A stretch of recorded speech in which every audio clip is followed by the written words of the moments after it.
Oi pessoal do chá, aqui é o João da Chaie e esse aqui é um vídeo para a gente falar do Green Snail, que é a seleção desse mês de junho de 2021 do nosso clube de degustação e assinatura, o Clube Chaie. Para você que já conhece um pouco de chás verdes chineses, esse formato enroladinho e esse nome Green Snail, que vem do chinês biluo, ou caracol esverdeado, vai perceber que esse nome é uma referência a um dos chás verdes mais famosos que existem na China e mais famosos que existem no mundo, que é o Biluoqing, um chá que vem da cidade de Suzhou, no leste da China, na província de Jiangsu. A gente aqui na Chaie, inclusive, trabalha com chás que vêm desse vilarejo de Biluoqing, o vilarejo de Biluo, que é o berço desse chá verde Biluoqing, e já inclusive selecionou ele para ser um dos chás aqui do Clube Chaie. Eu vou deixar um card aqui e um link na descrição se você quiser conhecer um pouco mais desses chás verdes mais originais, os Biluos, os Green Snails mais tradicionais e mais originais que existem na China, que são esses que vêm da província de Jiangsu. Esse aqui, por outro lado, é uma novidade, como eu disse, no nosso catálogo e no portfólio da Chaie como um todo. É a primeira vez que a gente traz esse Biluo, esse Green Snail, que é um Green Snail de Yunnan, uma província no extremo sul da China, sudoeste da China, que é uma província muito famosa por outros tipos de chás, sobretudo chás pretos e talvez até mais hoje em dia os chás pós-fermentados pu'er. Esse chá verde, contudo, é um chá que é bastante popular por lá. Ele tem esse formato que carrega essa referência ao chás de Jiangsu, mas ele possui um caráter completamente diferente de Biluoqings que você vai encontrar no mercado originários da província de Jiangsu mesmo. E isso porque, basicamente, ele é feito com um cultivar completamente diferente. Você preparando esse chá e deixando as folhas desabrocharem, você vai perceber que elas são folhas muito maiores, muito mais compridas, num padrão de colheita de um broto para 2 folhas, que também pode ser usado para um Biluoqing, mas elas são folhas muito maiores, que vêm desse cultivar chamado Yuncan número 10, que é um cultivar bastante popular na província de Yunnan, um dos top 10 cultivares mais famosos por lá. E é um cultivar que, como a maioria dos cultivares de Yunnan, vão ter folhas maiores do que os cultivares de Jiangsu. E essas folhas maiores não são, o tamanho da folha não é o único elemento que vai diferenciar esse chá dos Biluoqings da província de Jiangsu, da cidade de Suzhou.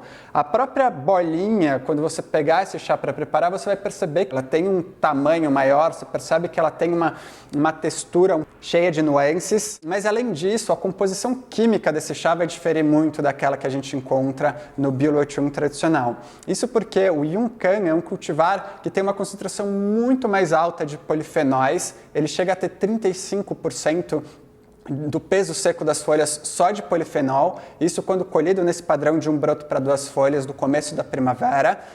E também ele tem uma quantidade maior de cafeína, enquanto a quantidade do aminoácido teanina é bem mais baixa. Isso significa que ele não vai ser um chá verde como aqueles mais tradicionais chás verdes chineses que promovem uma sensação mais de relaxamento e atenção, mas ele vai ser um chá que vai mais despertar você. Ele tem um kick mais forte quando você prepara, e isso não significa que na boca, no paladar, enfim, no sabor, ele não seja um chá também suave, também elegante, também doce, com um fundo bastante amanteigado, com notas de nozes, uma leve adstringência no fundo, muito embora um corpo bastante untuoso também.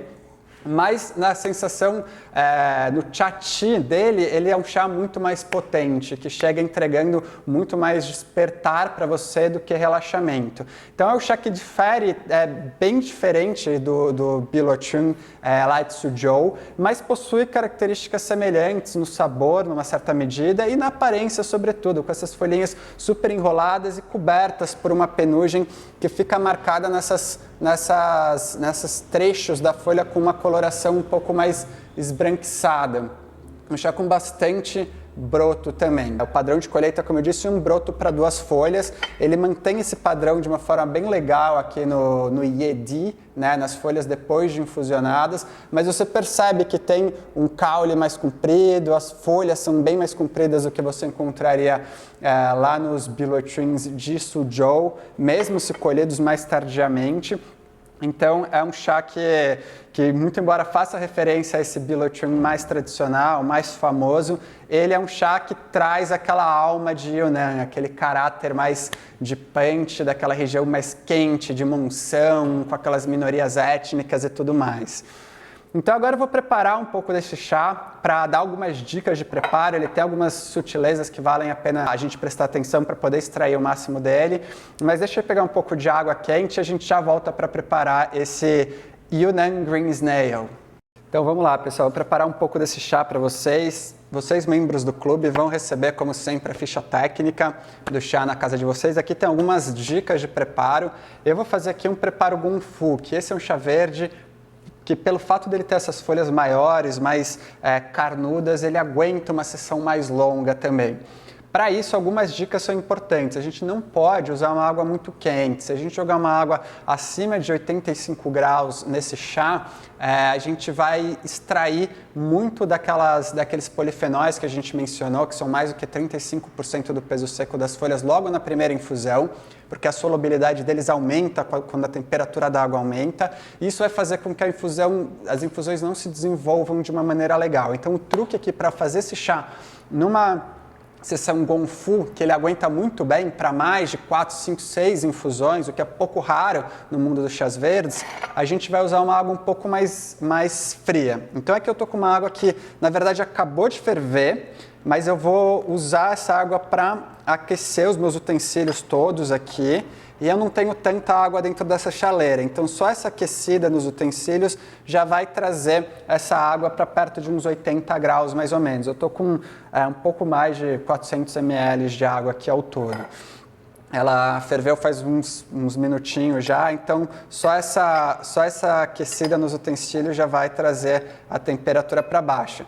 E como vocês sabem, vocês que acompanham os nossos vídeos aqui, aquecer os utensílios também é muito legal para a gente conseguir apreciar o aroma das folhas secas aquecidas, que é um dos estágios das folhas aqui no momento do preparo Gong Fu, que é muito bacana. Eu vou deixar na descrição aqui do vídeo também um link tanto para uma sessão que a gente fez explicando mais em detalhes esse preparo Gong Fu com os chás de Mogan, que é a trilogia de Mogan, e também um link para a nossa página onde a gente tem dicas de como você construir toda uma sessão Gong Fu, tudo que dá para você prestar atenção e tudo mais. Então aqui, essa parte é muito interessante, porque você tem um aroma mais seco, né? Você ainda não infusionou, você ainda não extraiu as coisas de dentro da folha para a infusão, mais o calor, essa umidade residual que fica no gaiwan, no tecido que você estiver usando e que sobe junto com aqueles elementos aromáticos voláteis que estão em volta das folhas, já traz uma nota muito intensa. E aqui notas de castanha muito claras aparecem, assim, não são notas tão verdes, são notas mais cozidas, mais maduras, mais doces, mais ricas, que lembram muito algumas castanhas mais cozidas, assim, tem aquele fundo amanteigado, aquele fundo um pouco mais adocicado e tudo mais. Aqui eu coloquei mais ou menos uns 5 gramas de chá, que vai ser o suficiente para a gente fazer várias infusões. Lembrando que cada bolinha dessa aqui, super pequenininha, né, ela vai abrir num padrão de um broto para 2 folhas, e vai virar um negócio grandão assim. Então, esse não é um chá para você sair esbaldando de uma vez só quando você está começando o preparo.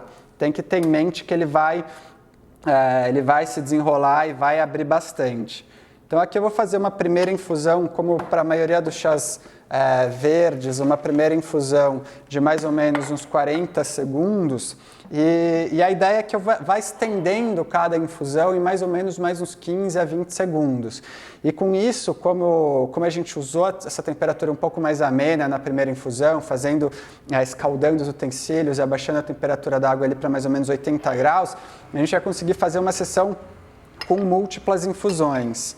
Então, a gente vai acompanhar não só o aroma, o sabor desse chá se transformando de algo mais leve, mais aberto, enfim, mais volátil mesmo, para algo mais denso, com mais informação de corpo ao longo da infusão, como também a gente vai acompanhar as próprias folhinhas se abrindo. Então a gente tem aqui as folhinhas, depois da primeira infusão, vocês veem que ela está ainda bastante fechadinha, né? Ela ela não abriu muito ainda. Então a gente vai, ao longo das infusões, ver ela se abrindo e aumentando a superfície de contato com a água, extraindo mais componentes a cada infusão que a gente fizer. Então vamos ver o que a gente tem aqui para descrever para vocês. É um aroma bem leve, essa primeira infusão completamente diferente do aroma que a gente percebe nas folhas secas aquecidas. O sabor é leve também, o corpo ainda está bastante leve, não é nem adstringente, nem tem texturas um pouco mais ásperas, como é comum acontecer, que pinicam a língua. Ele é bastante leve na boca, bastante refrescante, eu diria até, com um fundinho meio mentolado que aparece no fundo da boca, assim. Então a gente consegue um chá bastante leve com essa primeira infusão, com a temperatura da água mais baixa e não tão estendida assim. Eu vou fazer algumas infusões aqui, daí eu já volto com vocês lá pela terceira, quarta infusão para mostrar a diferença entre elas. A gente está na quarta infusão, eu já fiz 2 infusões aqui no meio e eu queria mostrar algumas coisinhas para você antes da gente despejar ela aqui e analisar essa infusão com mais tempo, né?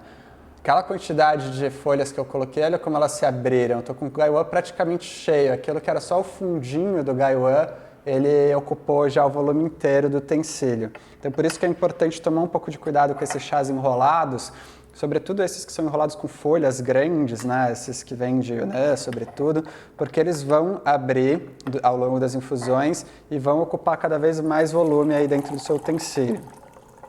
Então essa infusão, que é a quarta infusão, a gente já fez ela com quase 2 minutos aqui, um tempo bem mais longo do que a primeira. A gente já percebe aqui nas folhas que elas estão bastante mais abertas, né? A gente consegue já ver os padrões de colheita que a gente comentou, de um broto para 2 folhas aparecendo aqui de forma bem clara. Então é bacana que você consegue ver, é um chá que é muito bem feito, tem um esmero bastante grande aí na colheita e no processamento. Vocês vão ver nas folhinhas, você percebe que elas são muito bonitas, assim, muito bem moldadas. E, bom, deixa eu mostrar para vocês algumas diferenças aqui. A tonalidade das infusões dá para perceber uma diferença brutal aqui de saturação, né? Na quarta infusão a gente tem uma infusão já bem mais amarelada, né? Enquanto a primeira era mais brilhante, transparente, translúcida, quase sem saturação de cor. Essa segunda aqui já está bem marcada por um verde amarelado, um amarelo esverdeado aí, com bastante penugem ainda em suspensão, que é muito legal. Essas penugens desses brotos de variedades de folhas grandes lá em Yunnan, eles demoram, eles persistem ali no broto e saem nas infusões com o tempo. Então aqui na quarta infusão, 2 minutos, essas folhas já passaram quase 6 minutos aqui dentro em infusão, então ainda tem bastante penugem nos brotos. E vamos ver em que ela difere da primeira infusão, que foi uma infusão bem mais curta. Aqui muda bastante já, o corpo ganha muito em untuosidade, aparece uma leve adstringente, o que é muito legal. Então aquele corpo que era super leve na primeira infusão ganha untuosidade, mas ao mesmo tempo ganha uma certa adstringência que quebra essa untuosidade, balanceando ela muito bem. Em termos das notas de sabor e de aroma, que você percebe aqui pelo retroolfato, ele tem uma coisa mais verde aparecendo, uma coisa mais de vegetal cozido. Perdeu não tem aquelas notas de amêndoas cozidas, nem aquelas notas mais florais e leves e verdes cruas que a gente encontrava aqui, de grama e tal. Aqui a gente tem uma coisa meio de vegetais de folha cozidos, salteados, que é bastante interessante e combina bastante também com aquela untuosidade adstringente que a gente tem no corpo do chá.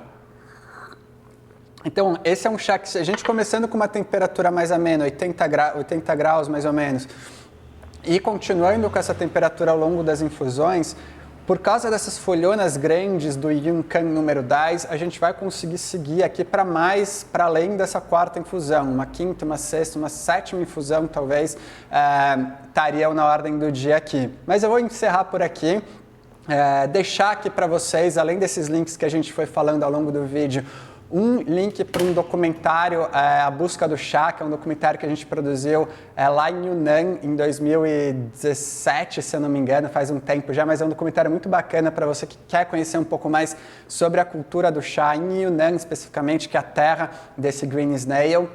Vai estar aqui na descrição do vídeo, deve estar aparecendo um card aí em algum lugar. E é isso, gente. Eu vou deixar aqui, terminar esse vídeo por aqui. E a gente se vê no próximo vídeo aqui do Clube Chayé. Abraço!